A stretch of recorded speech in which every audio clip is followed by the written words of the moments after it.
Hey guys, welcome back to my channel. It's Elle. I truly hope everybody is doing well today. So I am in Atlanta. So I'm going to be doing Vlogmas from Atlanta, Georgia, and taking you to some of these home decor stores and around town. I'm going to be talking to some of the people in Atlanta and to get to know the city a little bit better. I've been here a few times, but I'm going to be doing a lot of store tours and some home tours. So stay with me, guys. Right now, I'm in the Buckhead area, and I'm going to go through some of these neighborhoods as well to show you some homes here and how the neighborhoods revitalize. But for right now, I am so hungry, so I'm going to stop in to the Alanta Breakfast Club, and the line is so long, so that may be an indication that the food is really good here. I don't know, I have to taste it to see, but I'm starving and I am going to be ordering some good food. Hopefully, I'm going to do a taste tester here to see how the food is. The waiter convinced me to get some peach cobbler French toast. I'm not going to eat everything, just you know, just a little bit here and there. I got me some turkey bacon and toast and grits. I'm not a big grits eater, so let's see, you know, how it tastes. I'm gonna be honest, the French toast was a little dry, and the grits was So as I move around these cities, I like to meet people, and I just met a couple that just got married. Here in Atlanta, it's Elle, and these are the people of Atlanta. You see how fabulous they get down in Atlanta. Yeah. Look at the fur. We got married today. We went to the courthouse. Oh my God, congratulations. I'm all dressed up because I'm extra. Oh my gosh, congratulations, and God bless you and your marriage. That's awesome. So I stopped into a Homegoods and Ross in the Piedmont location of Atlanta, Georgia, and the Homegoods has a lot of stuff to see, especially the furniture. There are some luxury Fendi pieces of furniture and decor. So, and then the Ross, it had a lot of stuff as well, a few luxury pieces, but it all has a black and gold theme. So you're going to notice that as well. I'm going to go ahead and head into the Homegoods, followed up by the Ross in Atlanta, Georgia.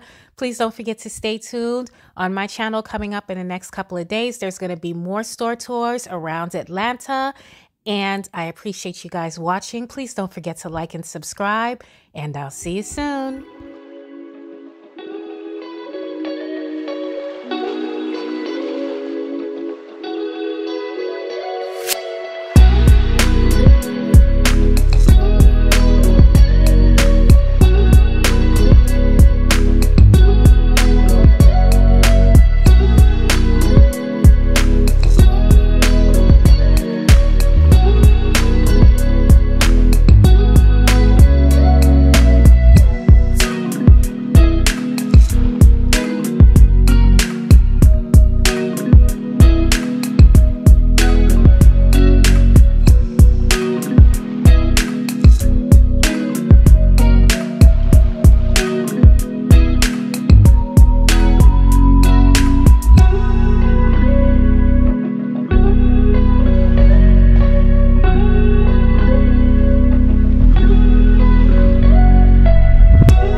Bye.